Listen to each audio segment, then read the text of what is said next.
Il porte une grande ambition pour la province du Kasaï-Oriental. Son projet est de transformer la région d'origine du président de la République. Lui, c'est Patrick Mukanya Muyamba, candidat gouverneur au Kasaï-Oriental à l'élection que la CENI compte organiser ce 29 avril 2024. Nous avons l'honneur, mesdames et messieurs, de recevoir dans le cadre d'un entretien spécial Monsieur Patrick Mukanya. Bonjour et bienvenue. Bonjour, monsieur le journaliste. J'ai le plaisir de coordonner cet entretien avec deux éminents confrères, Marc Valentin Kalsin d'Efsindaï, des coulisses.net. Bonjour Marc. Bonjour Arsène, bonjour à tous. Bonjour monsieur Patrick. Bonjour monsieur Kalsin. Et puis James Mouchia d'Actu 30. Bonjour James. Bonjour Arsène, bonjour monsieur Patrick. Bonjour monsieur James.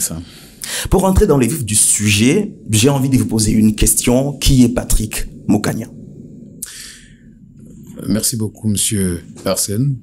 Ici, j'ai préféré vous appeler comme ça plutôt que monsieur le journaliste, parce que ça me permet de rompre toutes les briques, en fait, qui pouvaient m'empêcher d'être à l'aise dans le cadre de cet échange. Parce que c'est un échange qui va nous permettre de nous vendre, d'abord comme candidat, mais aussi de dire tout ce que nous avons dans le cœur par rapport à l'ambition que nous portons, la nôtre. C'est dire présider aux destinées de notre province, le Kasaï-Oriental. Vous avez fait de la désigner comme la province d'origine du chef de l'État. C'est un détail, on va dire important, mais au-delà de cela, c'est d'abord la province du Kasaï-Oriental, qui est une province comme toutes les autres provinces. Il ne faudrait pas que, puisque le président de la République en est originaire, qu'elle puisse se considérer comme une province particulière, une province privilégiée. Mais si d'origine le président vient de là, c'est de coïncidence, mais connaissant le chef de l'État, je sais qu'il n'apporte pas de considération particulière pour la province du Kasaï-Oriental. Il est le chef de l'État, le président de la République, et il fait tout pour que toutes les provinces soient logées à la même enseigne. Cela étant dit et précisé, Patrick Mukanya Muyamba, c'est mon nom. Je suis candidat sénateur, je vais dire gouverneur de province, en même temps que je puis me définir comme un fils de cette province. Je suis licencié en droit public et en même temps, je suis un agent de l'État. J'ai pu avoir à passer 14 ans comme agent de l'État. Ça veut dire soumis au régime de la loi de 78 et donc qui a pu connaître exactement qu'est-ce que c'est que l'exercice du service public. Agent de l'État au niveau de l'Office congolais de contrôle. Je suis encore agent au niveau de l'Office congolais de contrôle où je suis cadre en même temps que depuis plus de 5 ans, j'ai été élu délégué syndical national de l'Office congolais de contrôle et le 4 avril 2019 et les agents et cadres m'ont renouvelé leur confiance en m'élisant à nouveau délégué syndical le 23 juin dernier. Et qui dit délégué syndical, ça dit toute la lumière sur les questions profondes qui nous donnent le sens de l'action. Ça veut dire défendre le droit des plus faibles, en l'occurrence les droits des travailleurs. Nous avons fait carrière à l'OCC et nous continuons à faire carrière. Et quand nous avons réussi à donner le meilleur de nous pour défendre les agents de l'Office congolais de contrôle avec des résultats. Vous pourrez passer votre micro-baladeur et poser la question de ce que nous avons pu produire comme acte dans le cadre du mandat qui nous avait été confié par les agents. Ils vous diront, nous nous sommes rendus compte, et donc à l'évidence, qu'il était désormais temps pour nous, avec les résultats que nous avons pu obtenir dans un format beaucoup plus petit, dans une envergure beaucoup plus moindre, qu'il était possible pour nous de nous porter à une dimension plus supérieure. Et avons pensé qu'il était question désormais de travailler pour transformer les conditions de vie de nos populations. Ainsi, nous nous sommes portés candidats gouverneurs de province pour le Kasaï-Oriental afin de répondre aux cris que nous avons entendu de ces populations des 5 territoires du Kasaï-Oriental et de la ville de Mbuji-Mayi qui nous font comprendre exactement qu'ils ont besoin que les choses changent. C'est le sens de notre candidature. Si j'ai pu bien vous comprendre, vous êtes, au-delà d'être un acteur politique de l'Union sacrée de la nation, vous êtes plus technocrate. Et justement, je voudrais savoir, et ceux qui regardent cette émission en même temps, à quel moment vous vous êtes décidé de postuler comme candidat gouverneur? Qu'est-ce qui vous y a poussé? Alors, déjà, j'aimerais préciser que j'ai grandi au Kasaï-Oriental. J'ai terminé mes études secondaires au Kasaï-Oriental, à l'Institut Moulemba, EDAP, et la PSP. J'ai commencé mes premières heures comme étudiant à l'université de Mbuji-Mayi, où j'ai passé mes 3 premières années d'université. Malheureusement, pour des raisons familiales, le décès de mon père, j'ai été obligé de gagner la ville de Kinshasa, où j'ai terminé mon cursus universitaire à l'université de Kinshasa.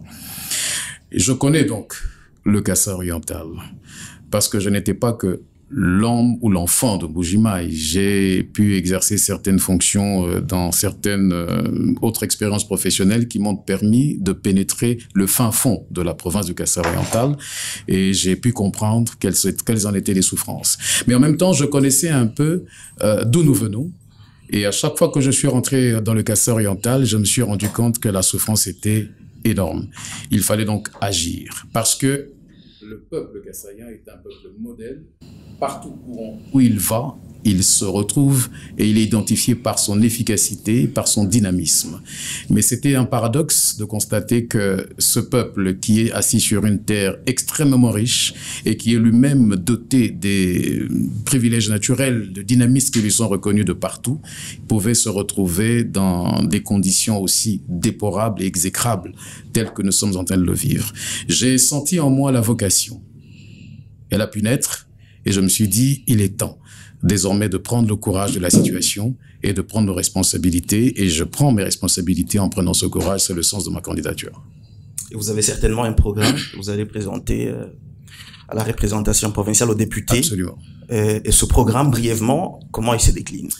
Alors, le programme que nous allons, vous l'avez dit, vous avez bien fait de le dire, que nous allons décliner ici, c'est un programme que nous allons présenter aux élus provinciaux.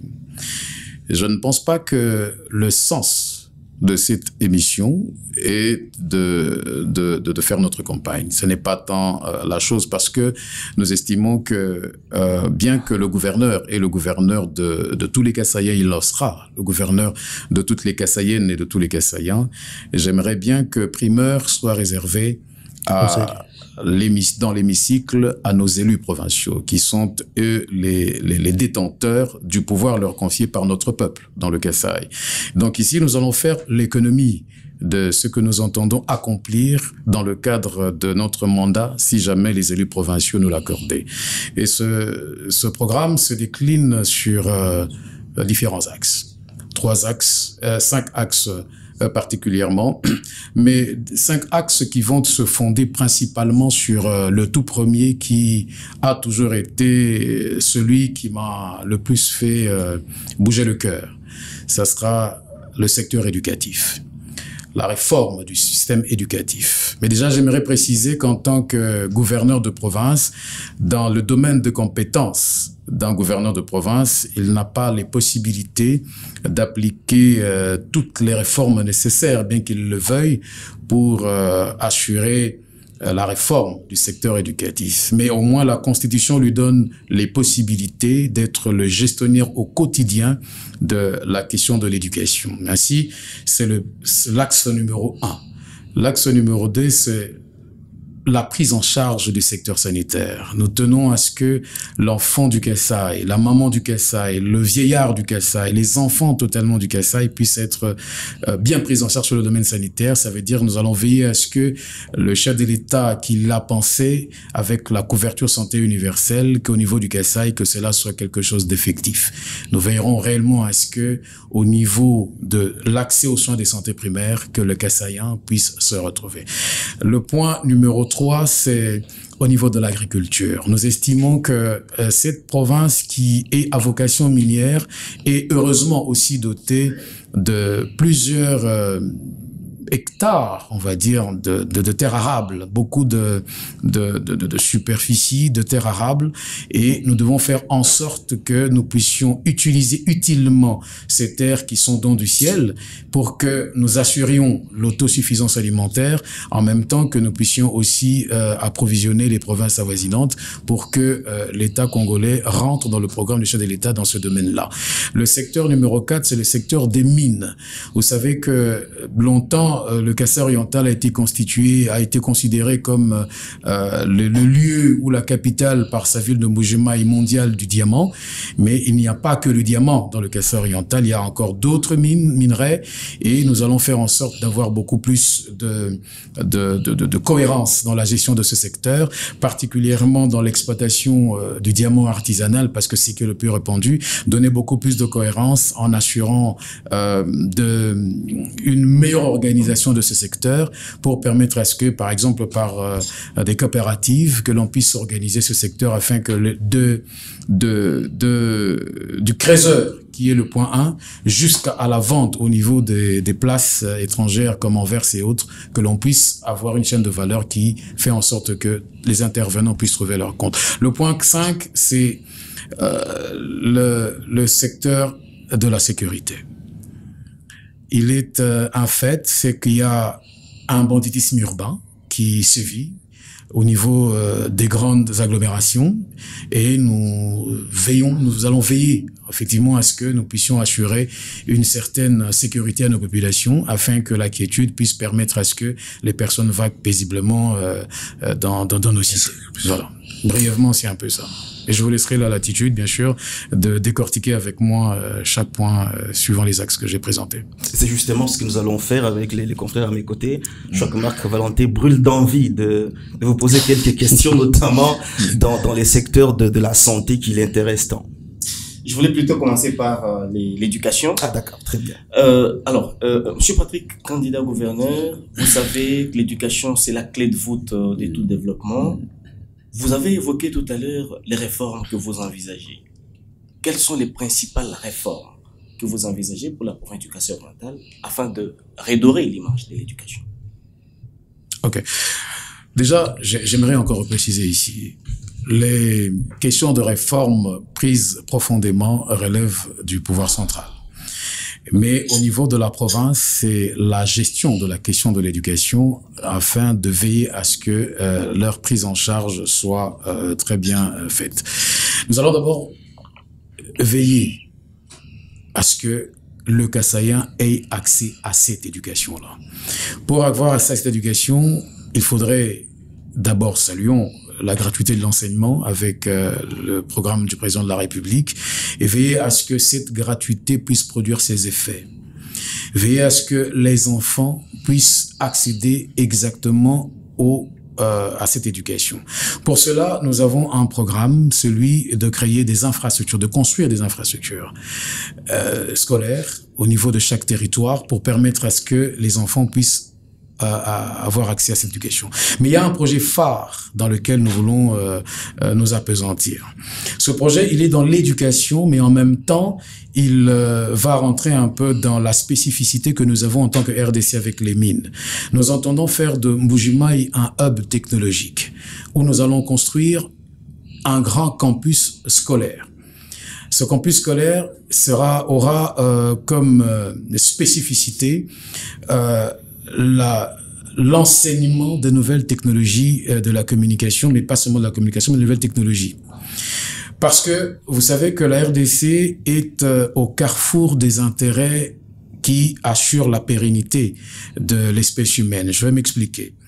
Avec son coltan, avec son cobalt, avec son lithium, avec aussi son nickel que l'on trouve même dans le Kassai oriental, ces composantes qui sont des minerais stratégiques permettent à ce que nous puissions, nous, RDC, participer à la transition écologique, la transition énergétique et aussi la transition numérique.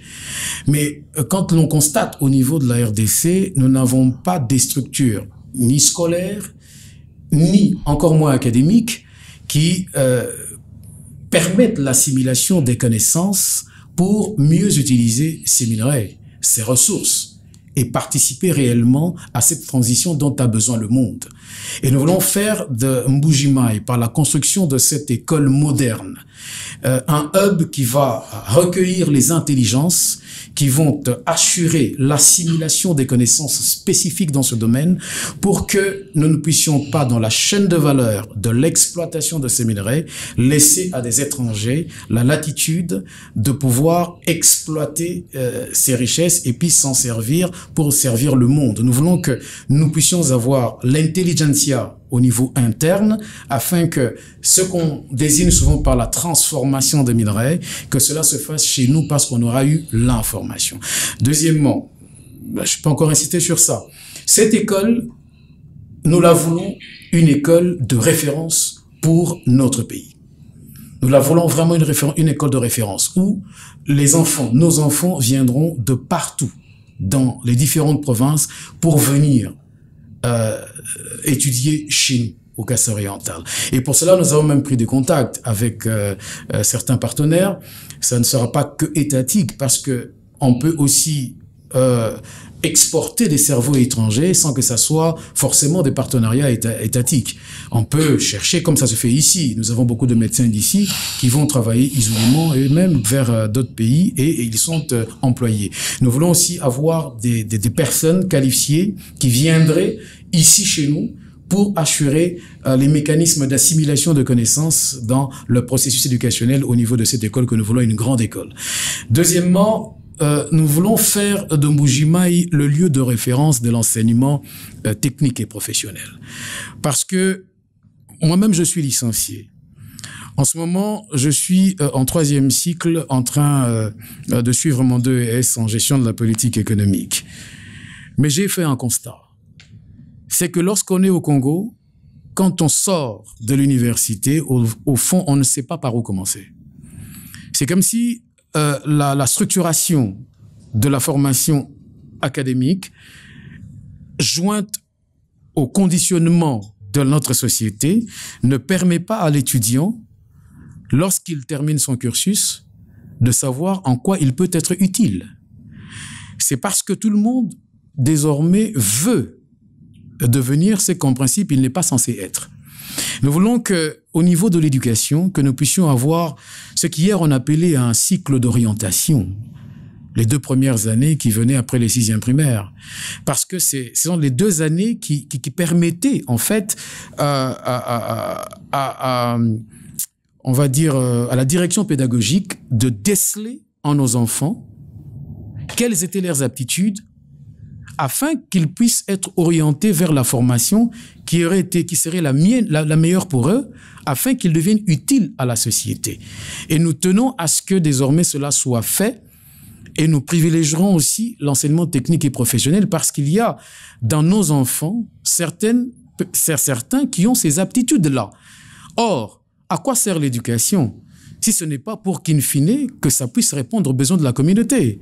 Et nous voulons que quand nous allons prendre en charge la question de l'éducation, que ça soit fait dans le but de répondre aux besoins réels de nos communautés. C'est pour ça, dans ce volet de l'éducation, nous allons, dès que nous serons élus, convoquer des états généraux de l'éducation au niveau de la province orientale pour identifier les véritables problèmes, d'abord qui minent ce secteur dans son fonctionnement et dans son organisation, mais aussi identifier les problèmes de la société, de nos sociétés, de notre province, afin que quand nous allons aborder la question de l'éducation, que cela soit fait dans le sens à ce que chaque cerveau qui sera versé avec un titre académique dans le marché de Mbuji-Mayi puisse être capable de répondre aux besoins de nos communautés. Et en cela, pour finir sur ce chapitre, nous pensons que avec les problèmes que connaît la ville de Mbuji-Mayi, que connaissent les différents territoires de notre province, il faudrait qu'on puisse mettre un point d'orgue sur la formation technique, mais aussi professionnelle, afin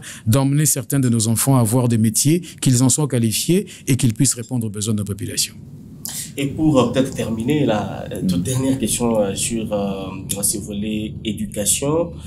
Aujourd'hui, vous savez, il y a la gratuité de l'enseignement, mais qui peine à être vraiment prise en charge au niveau de la province. Comme vous le savez, beaucoup d'enfants aujourd'hui continuent à avoir du mal à aller à l'école. Alors, comment vous, en tant que gouverneur, vous allez repenser cette question de la déperdition scolaire, en dépit de la gratuité de l'enseignement qui existe déjà?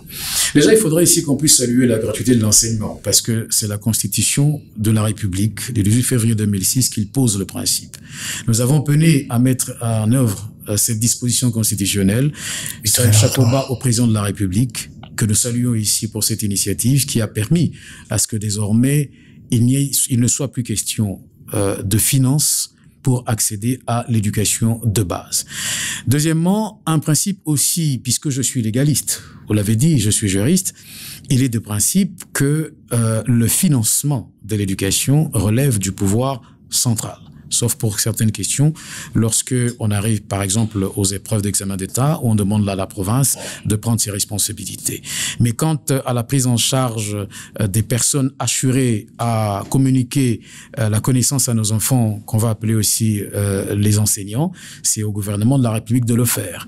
Mais cette même constitution que je viens d'évoquer a voulu que les provinces puissent prendre en charge au quotidien la gestion de l'éducation. Qu'est-ce que nous allons faire? Pour revenir à votre question, après avoir posé les principes, c'est que en tant que gouvernement provincial, nous avons et nous disposons légalement des recettes à caractère provincial. Et nous pouvons voir pour le meilleur de nos enfants, de nos populations. Parce que on ne peut pas dire que le meilleur de nos enfants, parce que c'est notre meilleur à nous-mêmes. Tout succès se mesure par la qualité de sa succession. Et la succession est assurée ici par la qualité de l'enseignement que l'on va donner à nos enfants. Et nous pensons que nous allons mettre les bouchées doubles pour que dans les recettes provinciales, que nous puissions tout faire pour compenser et pallier toute carence qui pourrait s'observer dans la difficulté de prendre en charge les enseignants. Nous le ferons. Ça va, moi? On n'a plus de questions? En tout cas, pour ce qui est de l'éducation, ça va. D'accord, ça nous permet j'ai vidé ma corbeille. Ah d'accord, je vais revenir à vous. Je sais que vous avez beaucoup de questions dans d'autres chapitres, bien évidemment. Il ne faudrait pas non plus m'intimider. Okay. Je vais revenir à vous, le temps de passer à un autre chapitre de cette émission. Nous allons parler de la santé. Si le corps n'est pas en bonne santé, même pour assurer l'éducation, ça risque d'être compliqué. Les questions de santé intéressent particulièrement James. Alors, comme vous venez de le souligner, Arsène, si la santé a des problèmes, donc tous les corps est malade. Monsieur Moukania, vous êtes sans ignorer avec moi qu'il y a un problème sérieux des soins de santé de qualité dans le Kasaï oriental. Et quelle est la politique que vous allez mettre en place justement pour accompagner la couverture santé universelle initiée par le chef de l'État, notamment avec la gratuité de la maternité? Ok. Merci beaucoup, M. Jens. La couverture santé universelle comprend effectivement la gratuité de la maternité. C'est un des pans qui jusqu'ici a déjà été résorbé, mais ce n'est pas que. Mais pour accompagner cette politique du président de la République, nous l'avons déclinée en 3 grands axes. D'abord, ça sera la construction ou la réhabilitation des infrastructures sanitaires au niveau de la ville de Mbuji-Mayi, mais aussi au niveau de 5 territoires, faire un effort pour que nous puissions construire et équiper des hôpitaux généraux de référence ou des différents centres de santé au niveau des secteurs. Déjà au niveau du territoire, il faut que les hôpitaux généraux de référence soient bien construits ou réhabilités selon le cas et équipés pour approcher les infrastructures sanitaires nos malades. Ça, c'est quelque chose qui sera fait et nous allons y veiller et on va tout faire pour que dans la mobilisation des ressources, que nous puissions prioritairement affecter ces ressources dans ces genres d'infrastructures. Deuxièmement, ça sera dans la formation des prestataires. Parce que vous savez que par moment, lorsque il y a des cas qui sont assez importants, il faut absolument que l'on puisse évacuer les malades. C'est pas forcément parce qu'il n'y a pas l'équipement, c'est peut-être parce qu'il n'y a pas les qualifications nécessaires au niveau des différents centres ou contrées de la province. Nous allons veiller à mettre en place une politique où nous allons d'abord, en tant que gouvernement provincial, assurer la formation. Une formation qui sera premièrement dans le volet de comment on appelle ça, de redynamisation, mais aussi une formation pour que ceux qui n'avaient pas encore accès à un certain degré de connaissance puissent y avoir accès, afin qu'au niveau interne, qu'on puisse avoir des prestataires de santé qui soient au fait des véritables défis auxquels ils sont soumis tous les jours. Après, il y a aussi on doit assurer la bonne gouvernance du secteur de santé publique, parce que la santé publique est assez vaste, et dans ce domaine-là, parce que le gouvernement ne saura toujours pas tout prendre en charge, il y a lieu de favoriser ou d'encourager la création des mutuelles de santé dans différentes corporations qui peuvent être professionnelles ou autres, afin que, dans la solidarité, que l'on permette à ce que nos populations puissent avoir accès aux soins de santé de base. Et les stratégies qu'il faut justement pour améliorer les soins de santé, les soins de santé de qualité, par exemple. Et ce que je vais tenter de dire, principalement, c'est dans la mise à disposition des infrastructures sanitaires d'abord. Parce que on ne peut pas vouloir être présent en tant que pouvoir public dans ce domaine-là si on ne fait pas exister des infrastructures qui permettent à ce qu'il puisse être possible d'être pris en charge lorsque le corps, comme vous l'avez dit, est malade. Lorsque nous avons ces infrastructures, qui pour assurer ces soins de santé? Le gouvernement provincial va désormais et de manière assidue suivre les statistiques du personnel médical et savoir exactement, au regard de toutes les données qui lui seront fournies sur les différentes pathologies qui sont récurrentes au niveau de la province, avoir à cet effet un personnel au fait des pathologies qui peuvent être considérées à cause peut-être de la zone géographique et ainsi de suite, parce que nous avons nos particularités en zone tropicale, mais chaque zone tropicale a aussi ses particularités au regard d'un certain conditionnement de la nature, ainsi de suite, et faire en sorte que à chaque fois, comme on l'a dit pour l'éducation, à chaque fois que nous voudrions répondre aux besoins de la population, que ça soit réellement parce que en amont, on aura identifié les véritables besoins qui ont été soulevés et pour lesquels on va devenir réponse. D'accord. Et on va parler sécurité. On va parler sécurité parce que les problèmes de sécurité se posent un peu presque partout à travers le pays, même s'il faut reconnaître les efforts qui sont consentis par le gouvernement central, notamment dans la situation de l'Est. Mais particulièrement au Kasaï oriental, Monsieur Patrick, il y a des questions qui se posent, peut-être pas avec la même ampleur qu'à Kinshasa, notamment le phénomène du banditisme urbain que vous avez vous-même évoqué en présentant les 5 piliers de votre programme, mais il y a bien au-delà des conflits intercommunautaires ou encore des conflits des pouvoirs coutumiers auxquels vous allez faire face comme gouverneur. Comment vous allez vous y prendre? Merci beaucoup pour cette question, elle est pertinente, parce que la sécurité est un élément essentiel pour travailler à la prospérité des populations. Et le problème se présente en 2 volets. Comme vous l'avez dit, il y a ce volet du banditisme urbain, qui est un problème social pour lequel les pouvoirs publics se doivent d'apporter des solutions. Alors, je vais poser un principe. Et c'est un constat. Pas que à Mbujimaï, pas que dans le Kasaï, dans le Congo tout entier, il n'y a plus de peur des gendarmes. Le gendarme est appelé à faire peur. Vous allez sous d'autres cieux, le gendarme fait peur. Je mets l'appellation à l'époque coloniale, on appelait la force publique, parce qu'elle avait la responsabilité, par la force, de faire en sorte que l'on puisse assurer l'ordre public.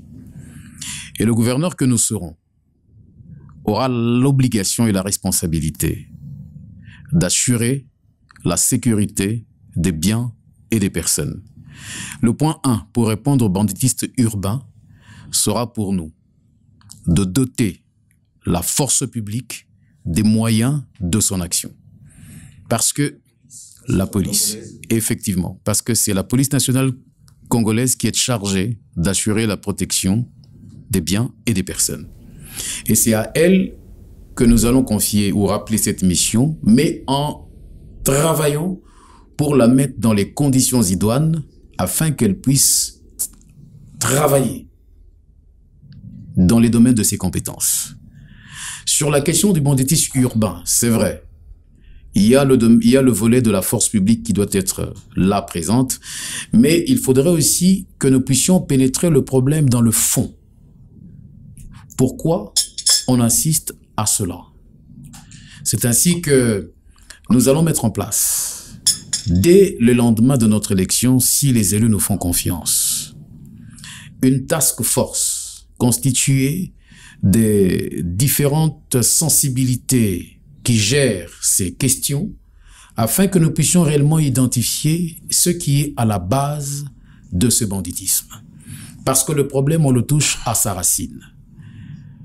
Pas que dans les réactions sur le temps, sur le point, mais dans sa racine, dans les véritables causes. Quand on le règle dans ces causes, nous avons la chance d'annihiler les effets qui sont dévastateurs parce que vous avez appelé ici le banditisme urbain. Alors, pour parler dans le deuxième volet, je comprends que vous n'avez pas voulu parler du problème de Katanda. Non, je n'ai pas voulu spécifiquement insister sur Katanda parce que c'est vrai qu'à Katanda, il y a un conflit communautaire qui date de plusieurs années. Exactement. Mais à travers le Kasaï oriental, vous avez ça et là des foyers de tensions dus notamment au conflit de pouvoir coutumier. C'est comme ça que globalement, c'est vrai que vous pouvez sur Katanda faire une proposition parce que c'est un conflit aujourd'hui qui préoccupe toute la population du Kasaï oriental et qui freine certains grands projets intégrateurs qui peuvent sortir la région de la précarité économique. Je suis du Kasaï oriental. Je vais dire, emprunter l'expression de père et de mère. Je connais les traditions de la province du Kasaï oriental. Parce qu'on m'a élevé suivant ces traditions-là. Et je sais que nous avons intrinsèquement en nous les possibilités de vivre en paix. C'est par moments des questions qui sont tirées et ficelées en des lieux obscurs qui favorisent ces genres de situations. Mais vous m'avez présenté et je n'ai même pas donné mon âge. Je n'aimerais même pas le donner ici. Mais à me voir, vous vous rendez compte que je ne suis pas de cette génération-là. Je suis d'une autre génération. Une génération qui veut la rupture. Et déjà, ma campagne, à moi, elle est fondée sur un seul mot. Rupture. Rupture avec un certain nombre d'agissements, d'actes, de façons de voir et de faire les choses. Alors, pour répondre à cette question, avant qu'on revienne sur Katanda, je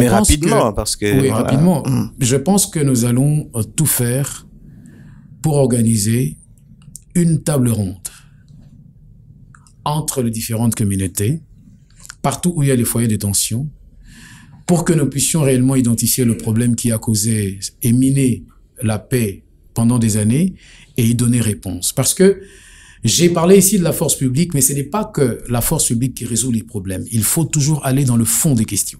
Et c'est ce que nous allons faire. Principalement pour la question de Katanda. Je suis moi-même de Katanda. J'ai eu l'avantage d'avoir été avec, il y a quelques jours, à Mboujima et d'ailleurs, avec plusieurs chefs coutumiers de chez moi. Lors des derniers troubles que nous avons connus, j'ai eu l'avantage d'avoir été convié à cette réunion-là. En tant que candidat gouverneur, donc prétendant à être dirigeant. Et j'ai appris un certain nombre de choses de ce qui s'y passe, au-delà de ce que j'ai entendu de toute ma vie, parce que ce conflit, il date d'avant que je naisse. Je répète ici que la réponse se retrouve dans le fait que je suis d'une autre génération. Je ne suis pas de cette génération d'avant.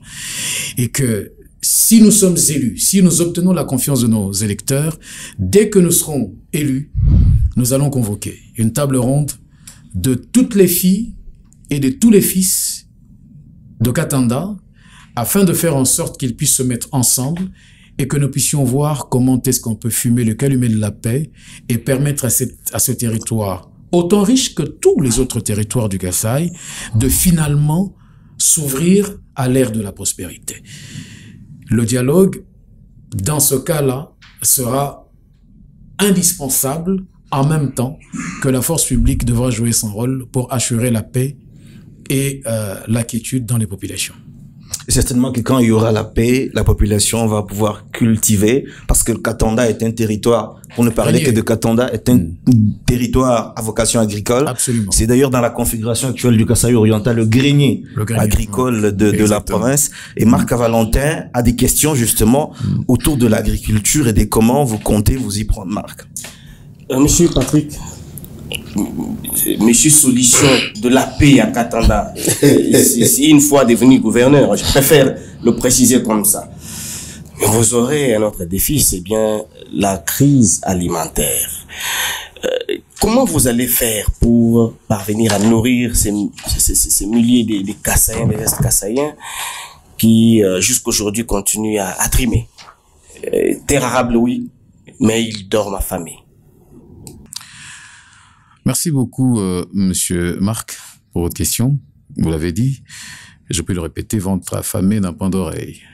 Et lorsque je suis arrivé sur ces derniers mois à Mbujimayi et dans les environs, je me suis rendu compte d'une chose, c'est que sur le visage des habitants, de la population, il y avait de la misère.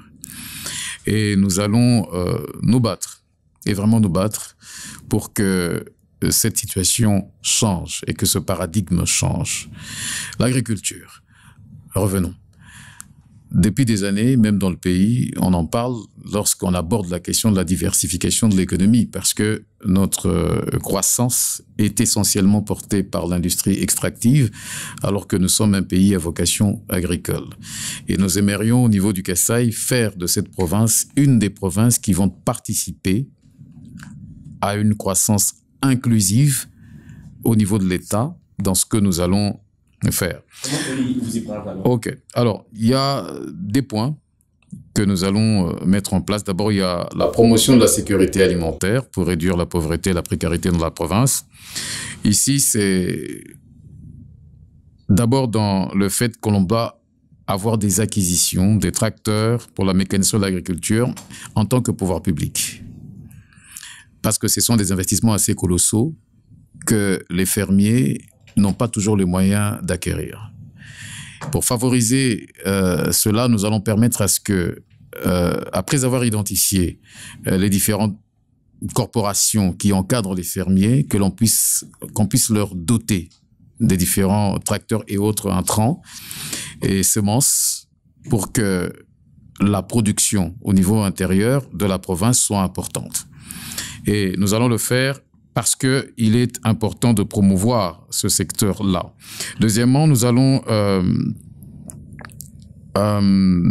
développer, ou du moins avoir un encadrement technique des agricoles. Ça veut dire que les différentes corporations qui seront identifiées devraient assurer par le financement de la province d'un certain encadrement pour que l'énergie qu'ils vont mettre dans la production ne soit pas une énergie qui puisse aller juste comme ça, que ce soit une énergie importante. Et pour cela, il faut être efficient. Pour être efficient, il faut obtenir de la formation nécessaire. On ne veut pas laisser les opérateurs agricoles voués à leur propre sein, mais qu'ils puissent bénéficier, si pas des subsides de l'État ou de la province, mais au moins d'un certain encadrement pour que leur action soit à chaque fois efficiente.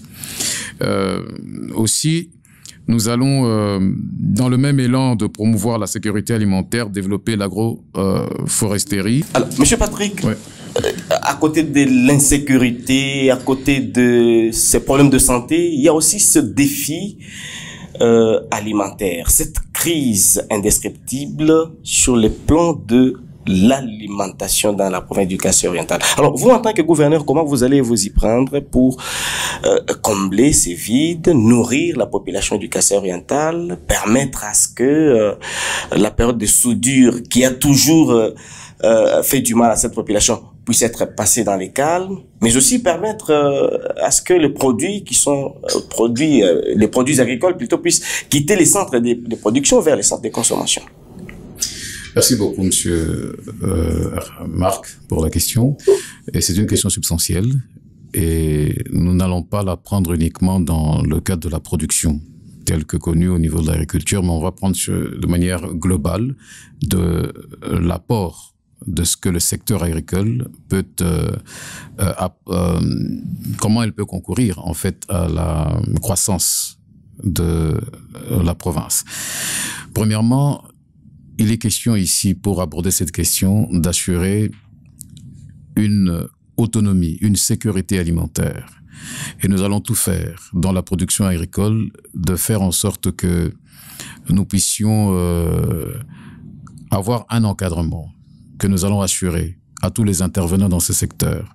Cet encadrement technique va faire suite à un accompagnement que nous allons accorder à tous les intervenants. Ça peut dire des paysans, ça peut renvoyer aux organisations des fermiers, ça peut renvoyer à un certain nombre d'intervenants dans ce secteur. Un accompagnement avec des tracteurs, avec une structuration qui va assurer cette mécanisation, parce que cette agriculture ne peut plus être une agriculture paysanne, il faut la mécaniser. Et aujourd'hui, nous sommes sans ignorer que nos populations n'ont pas les moyens pour assurer cette mécanisation. Or, pour que nous puissions réduire la pauvreté, pour que nous puissions assurer une autosuffisance alimentaire, il faudrait que les pouvoirs publics que nous allons représenter puissent elles-mêmes donner leur apport, leur soutien à la structuration de ces secteurs.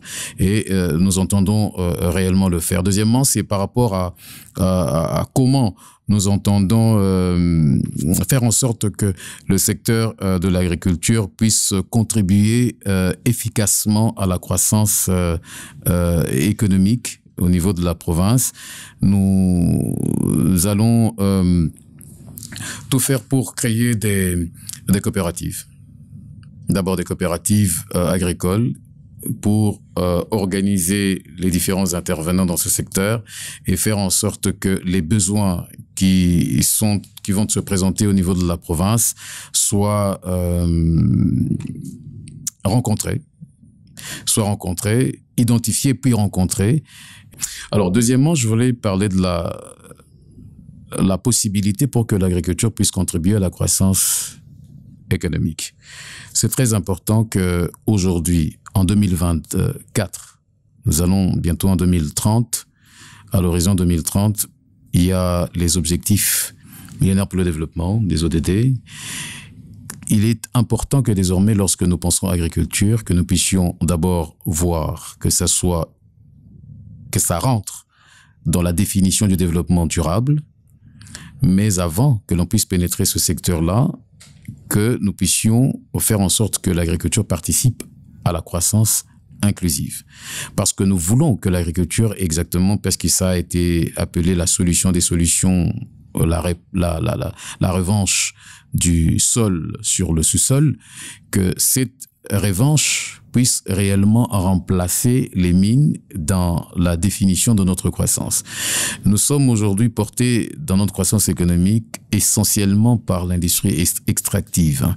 Et nous avons les possibilités, en tant que province, de contribuer substantiellement à cette croissance. Par exemple, par la création des coopératives agricoles, pour structurer les différents intervenants de ce secteur, mais aussi par la création des industries agroalimentaires. Parce que ce que nous voulons, c'est que lorsque l'on va produire et que l'on va accompagner, comme nous l'avons dit si haut, accompagner les intervenants agricoles du secteur agricole à mécaniser cette agriculture, que si nous assurons l'autosuffisance alimentaire, que nous puissions avoir un surplus de production pour assurer une industrie agroalimentaire qui nous permettra de transformer en interne, mais aussi d'exporter au-delà de la province. Et cela demandera une structuration du système, on va dire, de système de production. Et nous avons eu l'ambition, c'est une idée, de créer un service public au niveau de la province qui devra rassembler les différents services existants déjà. On va essayer de donner un peu plus de cohérence dans l'action pour que ça ne soit pas que le volet agricole en termes d'exploitation des terres, mais que ça puisse être rassemblé avec la pêche, l'élevage et ainsi de suite, et qu'il puisse y avoir des interventions coordonnées. Vous avez par exemple fait référence à la période de soudure. C'est des questions qui ne devraient plus être abordées de manière ponctuelle. il faudrait qu'il puisse y avoir un service public doté de la personnalité juridique qui a les missions de réfléchir sur les politiques à mettre en place, ou du moins sur l'exécution des politiques qui devront être mises en place et définies par les pouvoirs publics, et qui au quotidien, ce service devra se charger de veiller à ce que nous puissions éviter de tomber dans des situations où pendant la période de soudure, on n'arrive pas à supporter les besoins de la population. Et nous avons aussi pensé dans cette production d'avoir une réserve stratégique au niveau de la province qui n'émane pas que du pouvoir central, parce que si nous encourageons les privés, les organisations paysannes avec notre accompagnement, nous ferons en sorte que dans la production, puisque nous serons là pour les accompagner, que dans la production qu'ils vont assurer après le timing requis, que une partie, nous avons pensé à 8% de la production des fermiers, des organisations paysannes que nous allons accompagner, que 8% de la production puisse revenir à la province afin d'assurer la réserve stratégique. Parce que pendant les périodes telles que la période de soudure, nous savons que si nous avons des opérateurs économiques véreux, ils peuvent jouer sur la spéculation et faire en sorte que les prix puissent monter comme on l'observe souvent en cette période-là de fin d'année. Et si, en tant que gouvernement central, le gouvernement provincial, qui a la vocation d'être proactif en tant que pouvoir public, nous avons déjà nos réserves stratégiques. Nous pourrons faire en sorte que, en toute période de carence, que nous puissions juguler les déficits pour éviter à ce que les pouvoirs d'achat de nos populations puissent être impactés. Voilà. Mais je voulais quand même terminer quelque chose par rapport à l'agriculture, parce que j'ai ici épinglé la question et la notion du développement durable. Et une des questions essentielles et ici, en tant que pouvoir public, si nous sommes élus, c'est de veiller à ce que nous ne puissions pas avoir à laisser cours à des déboisements qui risqueraient de porter préjudice aux générations futures, et même au niveau de la province et même ailleurs. Vous savez que la République démocratique du Congo, avec le bassin du Congo, permet la décarbonisation d'une grande partie de l'univers. Nous sommes une solution en termes de transition écologique. Et l'agriculture qui sera menée sous notre mandat sera une agriculture responsable, avec un déboisement et un reboisement pour permettre en effet à ce que, pour obtenir des résultats d'aujourd'hui, que nous ne puissions pas, nous, emmener des difficultés demain. Donc nous allons y veiller. Moi, ça me rassure un peu, parce que la période de soudure est souvent très difficile à vivre au Kasaï oriental. Vous avez la mesurette de l'aliment le plus consommé, qui est le maïs. Le maïs, qui peut arriver jusqu'à 6-7 $ pour une population dont les revenus moyens journaliers est de 1 ou 2 $. Vous voyez ce que ça représente comme avec toutes ces stratégies mises en place, la province va désormais s'en sortir justement pendant cette période-là. Je vais encore revenir sur ça, parce que il est vrai qu'on s'est pas trop étalé sur ça, parce que la période de soudure, je pense que ça fait l'occasion de revenir devant les députés. Absolument, mais je voudrais quand même revenir sur ça, parce que c'est important, parce que c'est l'un des points, en une minute, oui, l'un des points sur lesquels tous les habitants de la province peuvent se retrouver, parce que c'est une difficulté vécue par tout le monde et observée par tout le monde. Et nous entendons, nous, en tant que gouverneurs, sur les mois où les choses se passent bien, de travailler pour veiller à ce que la période de soudure soit prise en charge, et nous le ferons. Il y a dans le volet de la question de Marc sur l'agriculture, l'aspect infrastructure, justement, c'est dont il est question tout de suite. On va parler des infrastructures. Tout à l'heure, Marc, vous demandiez comment évacuer les produits agricoles depuis les bassins de production vers les centres de consommation. Nous avons là les infrastructures à caractère de dessert agricole. Mais vous avez, au-delà de ça, des infrastructures provinciales qui sont les routes, les ports et toutes ces autres infrastructures structurantes dont le Kasaï oriental a urgemment besoin pour être désenclavé, une province au cœur de la République démocratique du Congo. Dans ces secteurs particulièrement, qu'est-ce que vous avez prévu comme candidat gouverneur? Ok, d'accord. D'abord, dans la question des infrastructures, vous l'avez dit, il y a des infrastructures structurantes, effectivement, qui font en sorte que l'État puisse exister dans sa consonance. Et il y a dans ce secteur principalement les infrastructures routières, mais pas que. Et nous avons des routes qui sont d'intérêt national et pour lesquelles les pouvoirs centraux devraient s'occuper, et nous allons veiller à ce que dans la définition des politiques publiques nationales, soit dans le cadre de la conférence des gouverneurs, soit dans les rapports ordinaires entre la province et l'État central, suivant la loi sur l'administration, la libre administration des provinces, que nous puissions faire en sorte que l'on puisse prioriser le Cassa oriental, parce que effectivement nous disposons des terres arables qui nous permettent d'avoir des productions en bio qui peuvent intéresser l'ensemble du territoire. Donc pour les routes d'intérêt national qui ont vocation agricole ou non, nous ferons en sorte que nous puissions avoir ce plaidoyer auprès du gouvernement central pour que nous soyons priorisés. Nous allons revenir effectivement sur ce que nous, en tant que province, nous allons faire. Mais nous avons aussi l'OVDA, je crois que l'Office de voirie, quelque chose comme ça, des secteurs agricoles. Nous ferons un effort. Donc, avec le VDA des voiries des secteurs agricoles, nous allons aussi avoir des travaux, des séances de travail avec le VDA ainsi qu'avec le ministère du Développement rural pour faire en sorte que, au niveau de notre province, que nous puissions avoir à prioriser des différents financements, les capter et permettre à ce que l'on puisse s'ouvrir avec des voies de desserte agricole qui permettent effectivement à ce que les productions au niveau intérieur puissent atteindre les centres de consommation.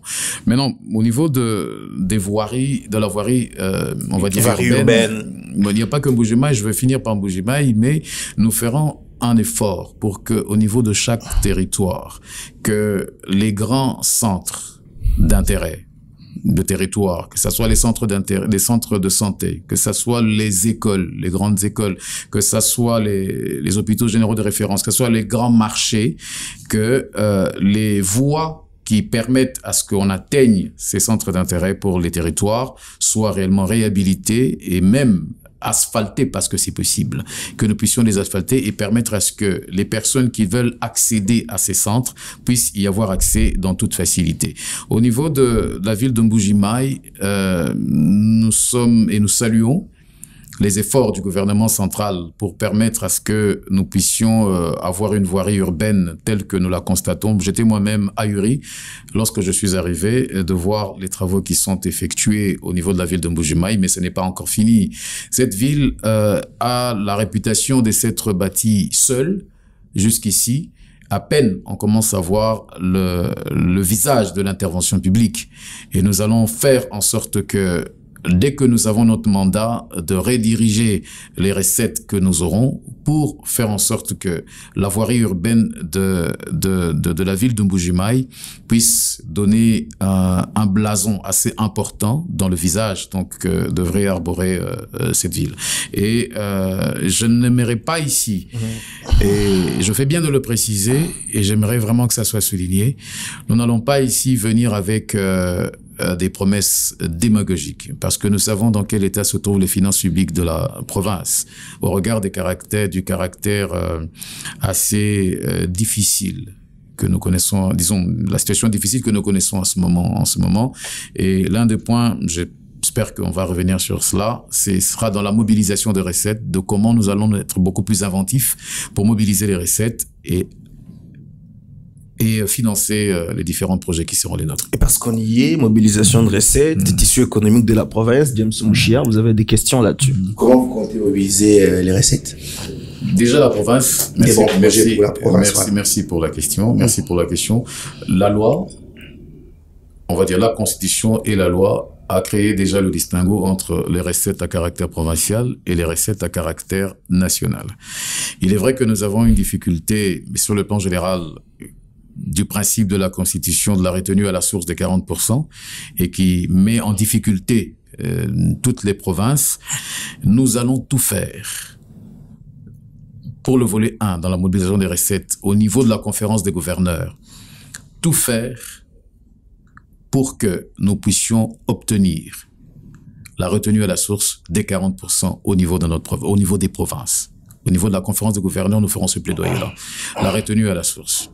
Si nous ne pouvons pas y aller, du coup, sur les 40%, ne serait-ce que pas pallier, enfin, après autant d'années, depuis le 18 février 2006, nous devrons mettre en place des mécanismes pour permettre à ce que les recettes produites au niveau des provinces soient retenues à la source et financer des projets à caractère provincial, parce que nous en avons besoin, parce que nous savons très bien que les rétrocessions ont du mal à être opérées en temps utile et mettent en difficulté les différentes provinces. Ça, c'est de un. De deux, notre province est riche, immensément. Elle est immensément riche. Et nous avons les possibilités de capter des financements qui puissent être même internes ou extérieurs. Nous en avons les possibilités. Mais c'est vrai que nous sommes dans un contexte légal assez difficile où tout passe par le pouvoir central. Mais nous, en tant que gouverneurs, nous ferons tout pour faire venir des investissements directs étrangers afin de favoriser toute initiative qui viserait à la création des richesses. Ça, c'est un fait. De deux, au niveau des recettes ordinaires, qui sont captées essentiellement par la régie financière provinciale, nous avons un plan pour faire en sorte que toute évasion fiscale ou toute fraude fiscale soit premièrement découragée, mais si captée, vraiment alors totalement sanctionnée et sévèrement. Sévèrement. Parce que déjà les ressources ne sont pas importantes, que le peu que nous n'avons pas les possibilités de les laisser aller comme ça. Donc nous allons veiller à ce que nous mettions en place un contrôle fiscal rigoureux, strict, pour décourager l'évasion fiscale ainsi que la fraude fiscale. Parlons également de l'emploi des jeunes. Vous avez évoqué tout à l'heure du banditisme urbain. C'est l'une des causes plutôt du banditisme urbain au Kasaï oriental, c'est le chômage. Quelle est la politique que vous allez faire justement pour faciliter l'emploi de jeunes? J'ai échangé avec plusieurs jeunes et aussi avec des associations des jeunes et même avec le Conseil provincial des jeunes, et je me suis rendu compte que il y a très peu d'espoir quand on arrive au Kasaï, et il n'y a pas beaucoup d'horizons qui s'ouvrent en termes d'emploi. Et l'une des choses importantes qui va amener l'emploi, c'est effectivement les investissements que nous allons faire venir au niveau de notre province. Parce que quand les investissements viennent, ils ont avec eux des effets d'entraînement, entre autres l'emploi, qui peut être l'emploi des jeunes, tout comme l'emploi des plus qualifiés, parce qu'on n'a pas besoin que les jeunes soient employés, mais aussi des plus qualifiés qui ont de l'expérience, qui peuvent permettre à ce que l'on puisse apporter plus de productivité dans l'exercice des missions qui sont assignées. Et le socle pour résorber cette question va réellement résider sur l'investissement. Quand nous étions dans le Kasaï il y a plusieurs années, il y avait quand même des unités de production. Nous sommes surpris de ne plus les retrouver. Ils ont avec eux, quand ils ont été fermés, emporté des milliers d'emplois. La Brassimba, il y a la Sogacor, la Biofarco, nous avons Biofarco, nous avons plusieurs unités de production comme ça qui ont fermé. Oxygène de Jumet. Exactement, exactement. Et donc, puisque ces unités de production n'existent plus, vous avez vu que ça a amené de la précarité. Aujourd'hui, même les banditismes urbains qui peut être provoqué aussi par la prise excessive d'alcool, c'est parce que désormais la Brassimba n'est peut-être pas là et tout le monde s'est rabattu à de l'alcool indigène, et rapidement ça ramène des gens à avoir des comportements assez compliqués, assez infractionnaires. Donc il faudrait vraiment que nous puissions bâtir une politique pour attirer les investissements. D'abord au niveau interne en tant que gouvernement provincial, mais surtout des véritables plaidoyers de politique de collaboration avec le gouvernement central pour faire comprendre le bien fondé de rediriger des investissements sur notre province. Nous en serons à l'initiative en même temps que nous allons suivre tout ce qui se passe au niveau central pour démontrer l'importance de rediriger les investissements vers chez nous. Cela nous permettra, il y aura l'avantage d'avoir des effets d'entraînement entre autres création des emplois, des jeunes comme des moins jeunes. Nous allons terminer cet entretien. C'est vrai que le programme est riche et vous allez avoir la chance de le présenter devant les députés provinciaux. Vous n'allez pas tout dire. Il y a certains points importants qu'on n'a pas évoqués en 2 minutes. Je ne sais pas si vous allez vous résumer. Déjà, vous parlez beaucoup et vous dites beaucoup de bonnes choses. On a envie de vous entendre, mais on est aussi coincé par le temps. C'est la question relative aux mines. Le Kasaï-Oriental est une province à vocation minière. Une province dont l'économie a été soutenue depuis la nuit des temps par l'extraction minière industrielle par l'AMIBA, mais aussi après l'exploitation artisanale qui aujourd'hui est la principale activité qui ramène les devises dans la province. Tout à l'heure, en débutant l'émission, vous parliez déjà de la chaîne des valeurs dans ce secteur. En 2 minutes, est-il possible de présenter à la population la vision que vous portez pour ces secteurs rapidement? D'accord. Merci pour la question, elle est très importante et la question des mines est une question substantielle pour la province parce que, vous l'avez dit, elle a toujours été le point central par lequel la province a connu sa prospérité.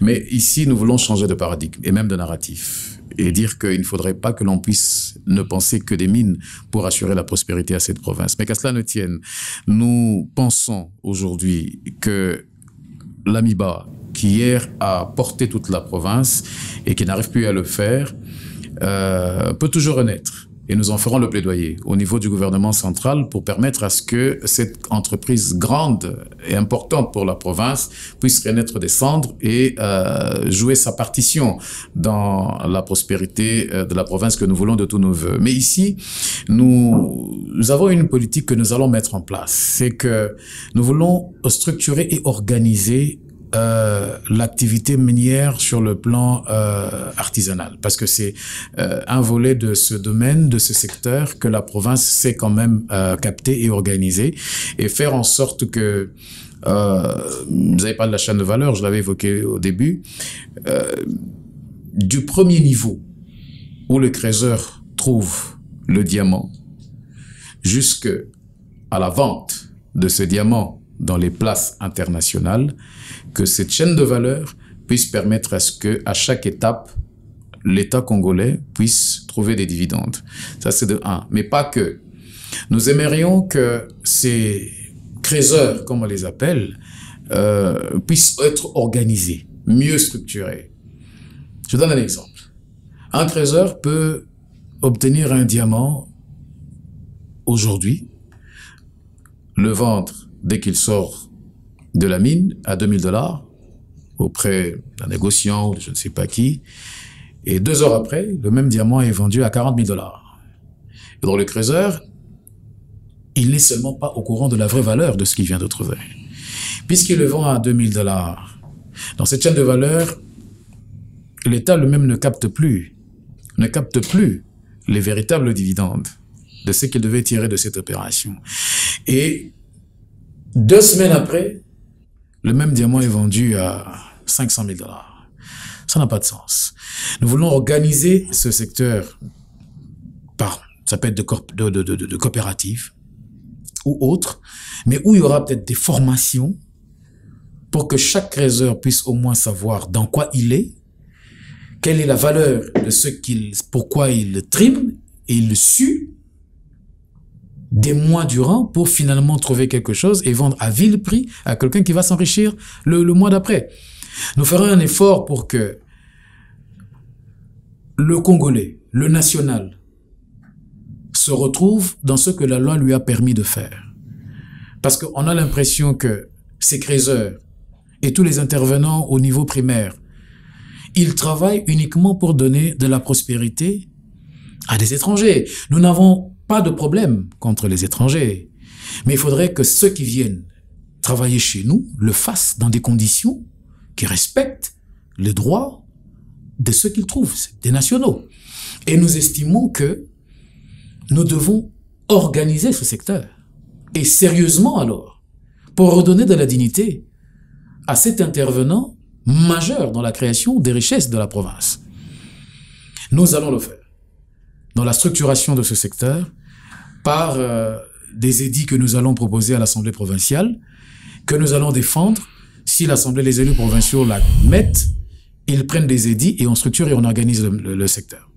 J'ai mis le temps sur cette question. Vous êtes rendu compte On a compris que c'est une question qui vous tient vraiment à cœur et on a bien intérêt à voir comment vous allez articuler tout cela en termes de programme d'action une fois investi gouverneur. C'est une question de souveraineté. Je sais que vous brûlez d'envie de poser des questions, mais on a vraiment plus de temps. Non, mais je voulais préciser que c'est une question de souveraineté. Justement. C'est une question de souveraineté. C'est vraiment une question de souveraineté. Et nous devons y aller avec beaucoup de sérieux, sans contrefaire à la liberté que l'on peut donner à tout acteur dans le secteur. Nous devons remettre de l'ordre et nous allons remettre de l'ordre. Vous savez que s'il est élu gouverneur, vous aurez 5 ans à lui poser des questions. Toute dernière. James, c'est vraiment une dernière question. Voilà. Et, la province du Kasaï oriental a eu autant de gouverneurs. Alors vous ambitionnez diriger cette province. Quel est le gouverneur parmi les dirigeants dans le passé qui attire votre admiration? Le seul. Non, mais je peux pas y aller avec un seul nom. J'ai de l'appréciation pour tous les prédécesseurs, ou du moins, je me vois gouverneur en disant prédécesseur. C'est bien, c'est prophétique. J'ai de l'admiration pour tous ceux qui ont servi la province. Pour diriger cette province. Je vous dis que moi-même, je suis délégué syndical.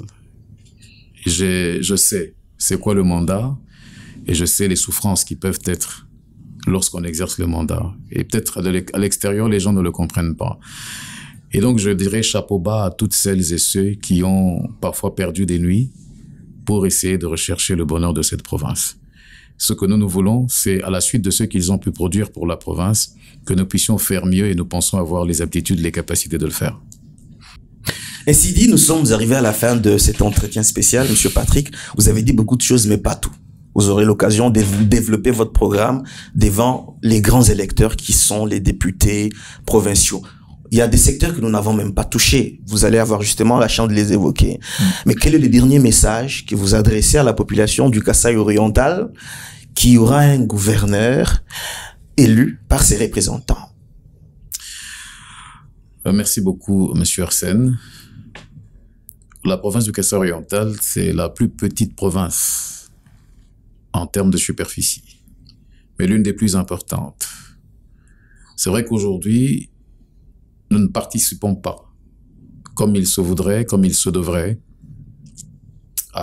au budget national, mais nous en avons les capacités, qu'elles soient fiscales, qu'elles soient humaines, mais qu'elles soient aussi de nos ressources diverses qui sont reconnues et qui nous sont reconnues.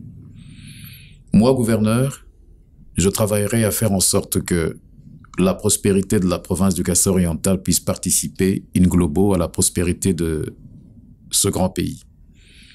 Moi, gouverneur, je ferai en sorte que cette population de réputation dynamique puisse trouver la dignité, sa dignité, et être comptée parmi les peuples travailleurs qui emmènent la richesse, la création de richesses dans ce pays.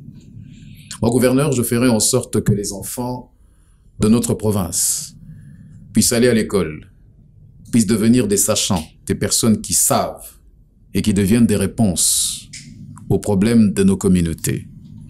Moi, gouverneur, ce serait le gouverneur qui ferait en sorte que le tribalisme, le népotisme, le clientélisme ne soient même pas nommés ni dans la province, ni ailleurs.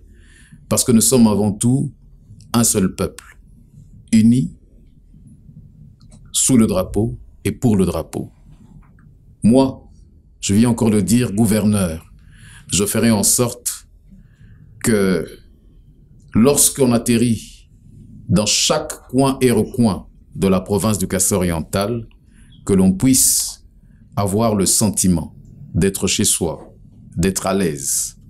Et cela est possible. Ainsi, j'en appelle aux élus de la province du Kasaï-Oriental, les députés provinciaux, qu'au jour où il leur sera donné de voter, de ne pas regarder à tout ce qui jusqu'ici a conduit, et comme fil conducteur, je veux dire, de l'action ou de l'activité politique, qu'ils ne puissent pas regarder à ces pratiques que nous décrions, des diktats politiques, des intimidations, des trafics d'influence. Nous n'avons pas peur de ces choses-là. Quel que soit ce qui peut nous être imposé comme situation difficile pour cette province, pour cette population que nous avons vue meurtrie quand nous l'avons regardée droit dans les yeux, nous allons continuer jusqu'à la fin. Et si nous avons la confiance de notre population par les élus, nous ferons en sorte de diriger cette province et d'apporter la prospérité. Patrick Mukanya Mbuyamba, merci d'avoir répondu à nos questions et bonne chance. Merci beaucoup, messieurs les journalistes. C'était un échange qui m'a été instructif. Mesdames et messieurs, cet entretien spécial est terminé. Une belle émission, comme vous l'avez aimé, réalisée grâce à l'apport technique d'Afrique Design. Merci à tous ceux qui ont concouru à sa matérialisation. Merci à l'équipe de Monsieur Patrick Mukanya pour sa collaboration. Merci James. Merci Marc Valentin pour votre brillante participation à cette émission. Au plaisir de vous retrouver prochainement. Au revoir.